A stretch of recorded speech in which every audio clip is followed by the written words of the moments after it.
Will Rogers Shrine of the Sun sits high above the city on Cheyenne Mountain, and its views are as great as its history. 85 years ago today, construction was completed, and Spencer Penrose dedicated the tower. KRDO News Channel 13's Bryn Carmen takes us back in time for a look at the impressive architecture and legacy it's left behind.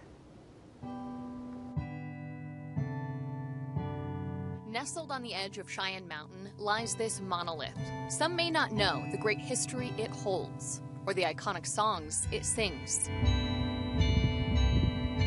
Sitting at almost 8,000 feet, the Will Rogers Shrine of the Sun has unrivaled panoramas. It's hard to find a better view in town. I can see Pikes Peak all the way down to Pueblo, and we say to Kansas, but we're not really sure you can see that far. Back in 1934, Spencer Penrose, who had already built the Pikes Peak Highway, the Broadmoor, and the Cheyenne Mountain Zoo, began constructing the shrine as a resting place for him and his wife, Julie. Penrose built the shrine. He wanted to source all the materials locally.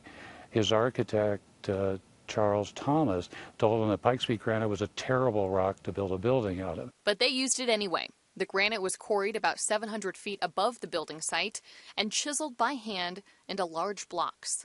Cutting-edge architecture that 85 years later has stood the test of time. It was built as a feudal-style monument, and what we've learned about that has to do with how the sunlight hits the building at sunrise and sunset. Inside, you'll find a whole lot of stairs, murals, and photographs.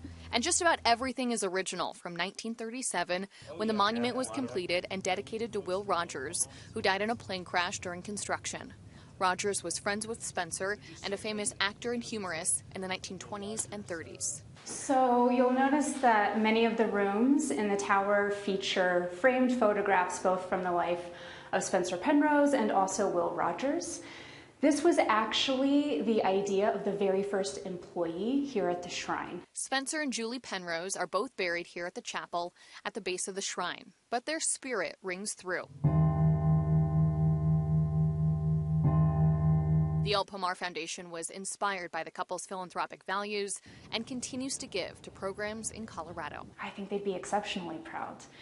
I think that everybody who works at these organizations is proud to be part of that legacy, and there's a reason for that. In Colorado Springs, Bryn Carmen, KRDO News Channel 13.